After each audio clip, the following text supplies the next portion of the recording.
1. You'll hear a conversation between two students in the dining hall of the college. First, you have some time to read questions.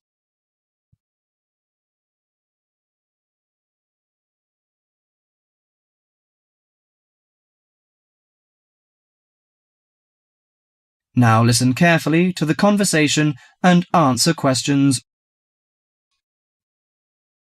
Hi Max, how are you? Hi Melanie, I'm fine. In fact, I'm preparing the coming holidays and I want to have a car tour with my friends. That sounds lovely. How is your preparation? Well, I haven't begun yet because I'm not quite sure how to rent a car and what the expense is like and something like this. Ha, you've run into the right person. I did the same last holiday and I can recommend it to you. I went to Avis Rent-A-Car Company, which is at 14A Dover Road, Oxford. Let me write it down. Is it DOVER? Yes, and the telephone number is 634-0963. But if you book for the first time, dial another number with extension. That is 634-0853, extension 54. OK, thank you very much. I'll have a try.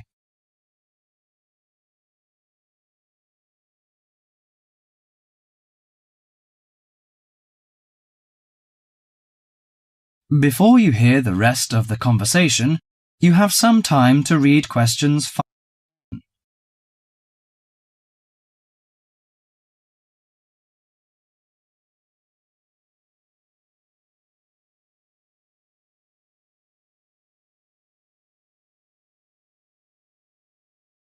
Now listen to the conversation between Max and the assistant. Good morning, Avis Rent-A-Car Company. How can I help you? Hi, I want to book a car for tour. I want to inquire some information about the grade of the cars and the prices. No problem. We offer a wide selection of rental cars to choose from luxury car to economy car, compact car, minivan, and pickup truck. Well, luxury car is obviously out of my price range, but compact or economy is not big enough. You know, we have 7 persons together. Well, how about a minivan? It's perfect for road trips and will make your journey feel like you're in a living room on wheels. I think that's good. Well, what does it feature? I mean, what facilities does it have? Unlike most minivans with manual transmission, the rental minivan cars have feature automatic transmission, air conditioning, and AM/FM stereo. If you drive a long, smooth way, you can use the cruise control, which will save you a lot of energy. Good. How much is the price? If you rent an intermediate one, it will cost you £55 each day. If it is standard, the cost is £45 per day. I think the standard is enough. Oh, we have a special 50% discount for weekends, from Friday to Sunday. But that doesn't apply to tax, recovery fees, and optional services. Well, what are the optional services? Well, they usually include some extra facilities, like first aid kit or something like that. I know. We plan to start off on Friday, so we have to prepare 1 day in advance. I want to book from 30th of April, which is Thursday, and it will end next Monday. Okay. Could you leave your name and the driving license number? My name is Max, and the license number is M9021. Okay. You can pick up the car on Thursday noon. Besides, we offer some optional services like street maps, flashlight, and sunsheet. What would you like to have? Flashlight is not necessary, I think. But street maps are useful, especially when we drive in a strange place. As for the sunsheet, I'd like to give that a miss. We don't want to spend too much extra money. Okay, Mr. Max, thank you for calling.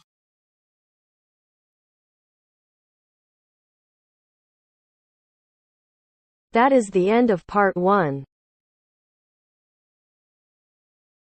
You now have half a minute to check your answers.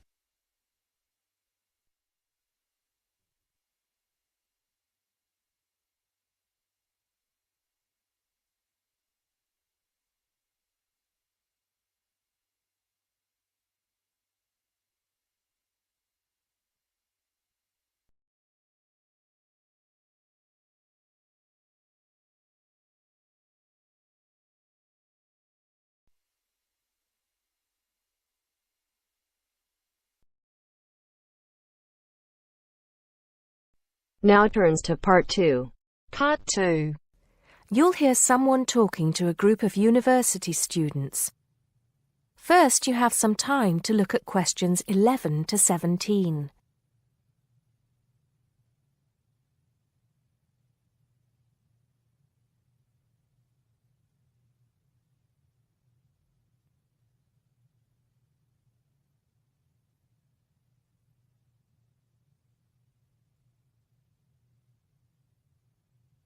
Now listen carefully and answer questions 11 to 17.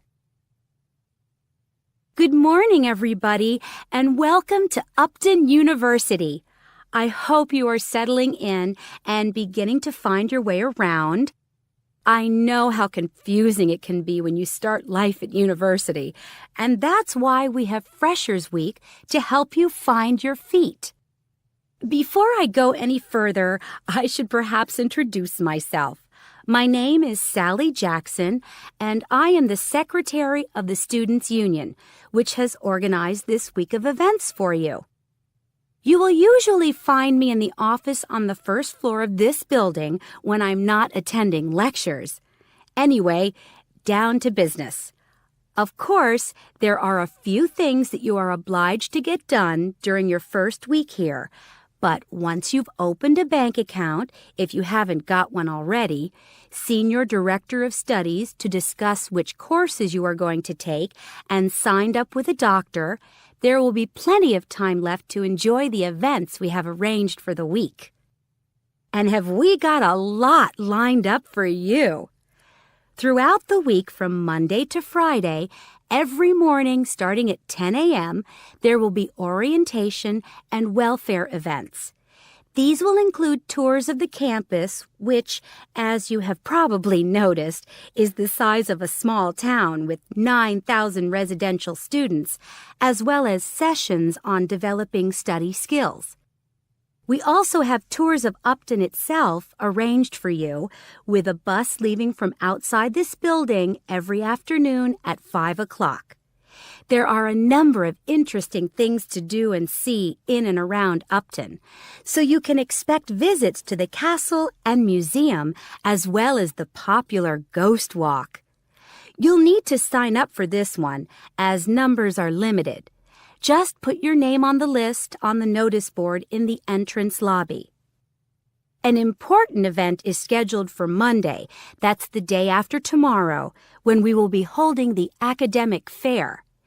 This is an opportunity for you to speak to students and academic staff about the courses that are on offer.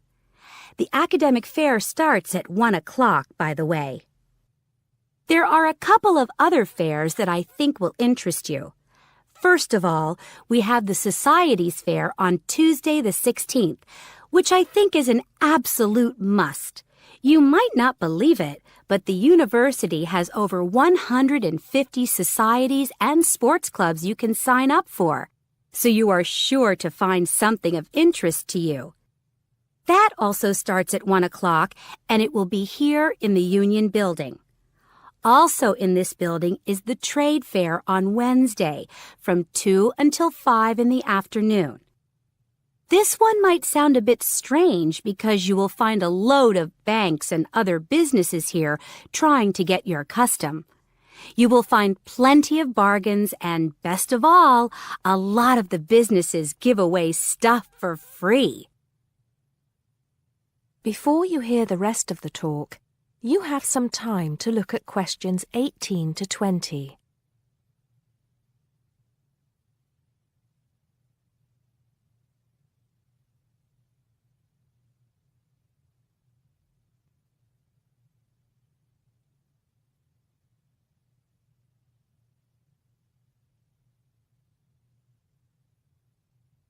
Now listen and answer questions 18 to 20. We've also got a great entertainment program lined up for you, starting tonight with our welcoming party. We have a top band lined up for your entertainment, but I'm not allowed to say who they are. All I can say is that I am sure you will not be disappointed. So come along to Blackmore Hall at 9 o'clock this evening to get your university experience off to a flying start. Just one point. I'm afraid this event is limited to freshers only.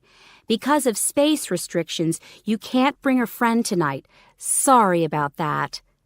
There's more fun and games on Monday in the Cotswold Theater here on campus.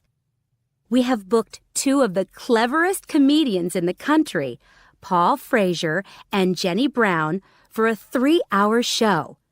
Paul has assured us that he and Jenny have packed the show with new material, and as they always get rave reviews for their shows, I think we can look forward to an evening of great entertainment. That's in the Cotswold Theater on Monday evening at 7:30. Moving along a bit, on Thursday there is an important date for your diaries. This is the official Freshers opening ceremony, when the Dean welcomes you to Upton University. So remember, Thursday the 18th from 2:30 to 3:30 in Blackmore Hall. You certainly should go to this one, and by the way, light refreshments will be available. At the end of the week, on Saturday, you have the chance to dress up in your smartest evening wear for the official Freshers' Ball. Actually, although it's called a ball, it is quite a relaxed affair, so we are more than happy if you turn up wearing jeans and a t-shirt. The important thing is to relax and enjoy yourselves. Time and place are the same as for this evening's party. Blackmore Hall from 9 in the evening to 3 o'clock in the morning. Right. I think I've covered the most important and exciting events we have lined up for you, but there will be plenty of other things going on throughout the week, so remember to check the notice board in the entrance lobby regularly. Enjoy the rest of the day, and I look forward to meeting as many of you as possible this evening at the welcoming party. That is the end of Part 2. You now have half a minute to check your answers.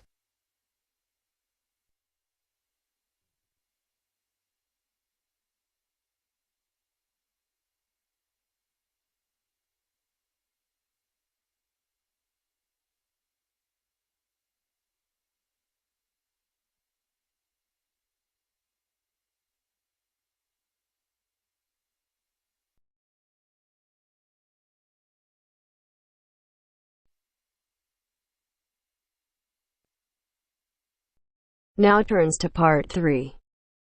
Part 3. You will hear a discussion between three students, David, Joseph, and Carrie. In the first part of the discussion, they will be talking about lounges in different school buildings on campus.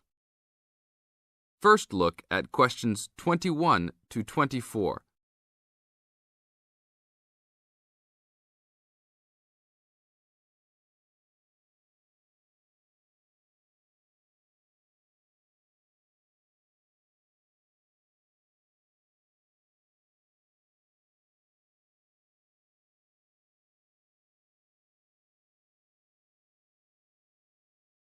Now listen to the first part of the discussion and answer questions 21 to 24.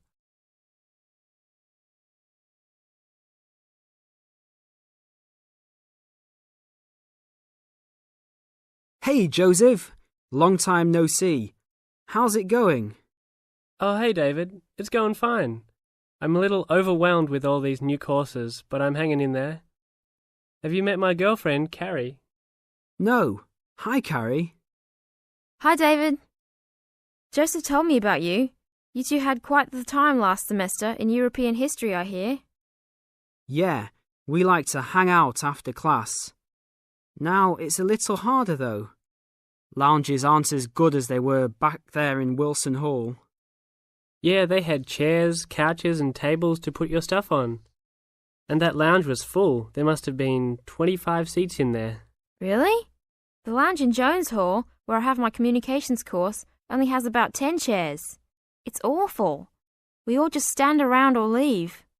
I wish we could hang out more. Well, Agriculture Hall is next door. Their lounge is on the first floor, and it has couches. I think there are about 6 of them, and they're comfortable and hardly used at all. That's not a good idea. Thanks. But don't go to lounge at Skidmore Hall. I don't even know why they call it a lounge.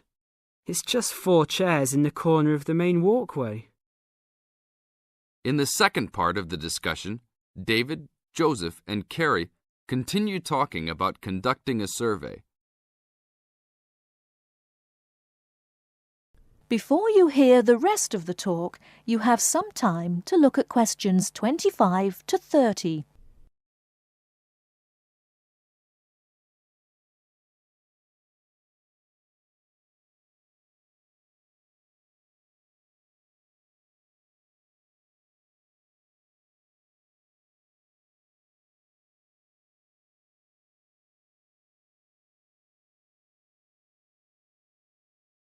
Now listen and answer questions 25 to 30.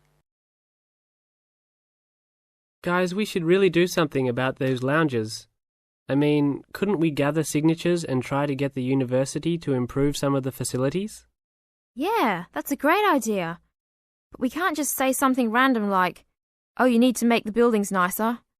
We should come up with some kind of ranking system and have students rank buildings, how beautiful they are, how nice they are, etc. Well, if we were ranking on a scale of 1 to 3, you all know that I would rank Skidmore Hall a 1. Like I just said, that place is awful. No facilities. The bathrooms are way down in the basement. You're right. But they do have a nice balcony on the 3rd floor. That might increase its value.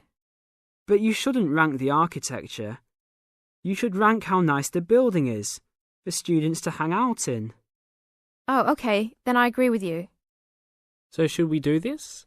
I think it's a great idea. But let's try it ourselves on a couple buildings so that we can work out any bugs in it. I think Wilson Hall is the best. Sure, but we've already begun. We will give a building 1 point if it has poor facilities, not enough chairs and no vending machines, that kind of thing. And give a building 2 points if it is okay or acceptable. We can rank buildings that we really like as having 3 points. So like Joseph said, I think Wilson Hall is the best. It should have 3 points for sure. And Skidmore has a 1. Now what other buildings should we rank? How about Merris Hall? No, they're not done with that one yet. But it looks like that will be a good place to hang out. How about Agriculture Hall? You said something about that hall a bit earlier. Oh yeah, they have that lounge with couches that no one uses. But that might indicate that people don't hang out there for other reasons. They don't have any drink machines. That's why I never go there. Oh, well, then I think it's an average building. Let's give it the middle ranking. I agree. It could be improved slightly, but it's got a couple of nice features. I like that lounge in that 3rd floor, for example, but the stairs are too short. I always trip when I'm walking up them. This ranking is getting complex. Okay, one building we haven't talked about is Canton Hall. What do you guys think of Canton? Is that next to the law building? Yep. It's got this excellent connecting corridor with chairs and desks to relax and work at. The cafeteria there is great too. I think that place is just as good as Wilson. Well, I've only been there once, and didn't know that was what it was called. It was kind of confusing, and it's kind of far for me to go, but I liked it. So I'll give it the middle ranking. 2 points because it had nice facilities, but a poor and confusing layout. Oh, Joseph, you like Canton Hall? I hate that place. It's so mechanical, cold and impersonal. The furniture is nice, sure, but it's the last place on campus I would go to. I give it a 1. Interesting. Well, let's write this little survey up and start passing it around. I don't have time to type it up. Can you? Sure. I'll do it after my biology class. Should we meet up at Wilson tonight around 8? Sure. No problem. We'll see you then.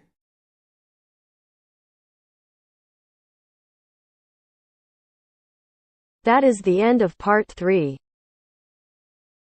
You now have half a minute to check your answers.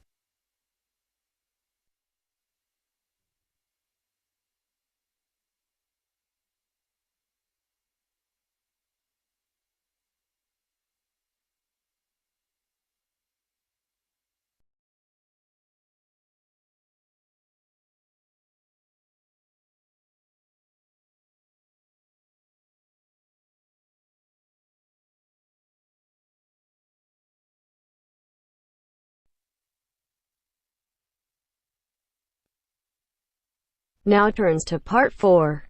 Part 4. You are going to hear a conversation between two students about studying abroad. First, you have some time to look at questions 31 to 40.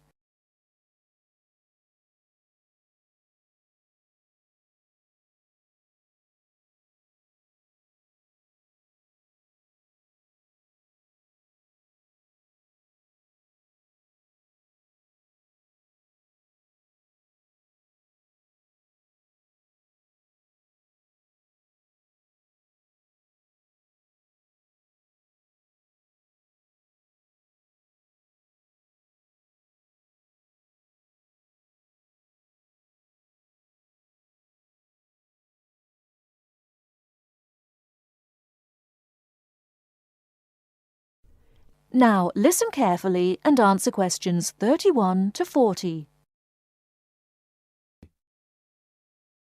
Hey Mary, how's school going? Haven't seen you in a while. What have you been up to? John, good to see you again. I've been really busy the last couple of weeks. I'm applying to study abroad next year. Really? So am I. I think it will be a great experience to be able to study in another country. What country do you want to go to? At first I wanted to study in Africa, but my parents really don't want me to go there because they think it will be dangerous. So now I'm thinking about going to Spain, Italy or Japan. Actually, I think Africa would be a fascinating place. I would want to go there to visit. Maybe not to study, but definitely I would want to go visit. For next year, I want to go to either China or Germany to study. But my parents can't afford any European countries. So maybe...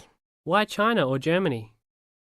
Well, I want to go to China because I think it's a really interesting country with a long history. Plus, it has been changing so much, and I think it is a great time to be there.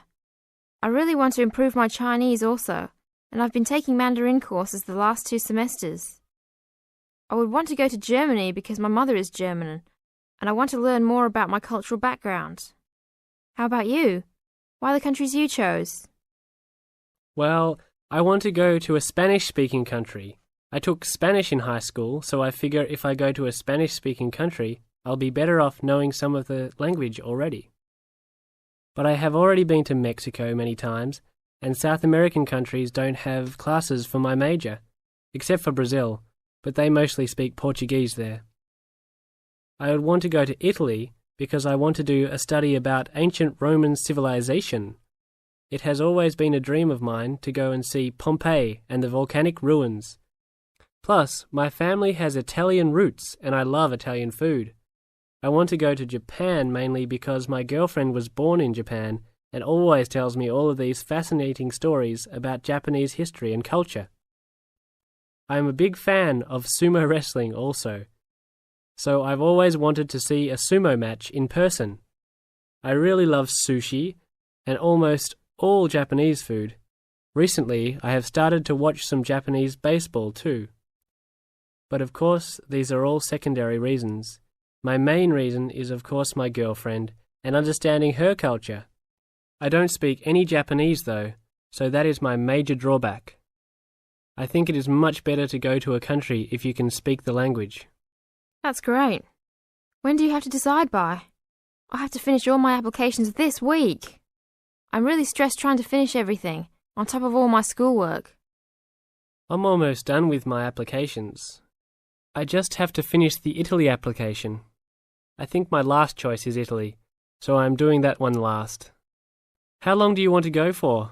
I think I'm only going to go abroad for 1 semester, or else I won't be able to graduate on time. I have many classes left until I can finish my degree, and I'm not sure if I will be able to take them studying out of the country. I think I might be able to study in Spain because my Spanish is fluent, but definitely not in Italy or Japan, unless they have classes offered in English. I want to go for a year. I've heard that it's better to go for a year because you get a full experience and get a better grasp on the language. But I understand that most people can't finish their degree in time. It was hard trying to decide which country I would rather go to, but I think my first choice is to go to China. I know Germany will be great also. Either way, I will be thrilled to have the opportunity to study there. What's your first choice? I really don't have one. Actually, I think I'm like you. Just being able to study in another country will be great. Either Japan or Spain will be awesome. Italy will be awesome too. But I've been there a bunch of times, so I think I prefer to go somewhere else. Sounds exciting. We'll have to go to class now. It was great talking to you again. See you around next time? Yeah, sure. See you around. Hope that everything goes well. That is the end of part 4. You now have half a minute to check your answers.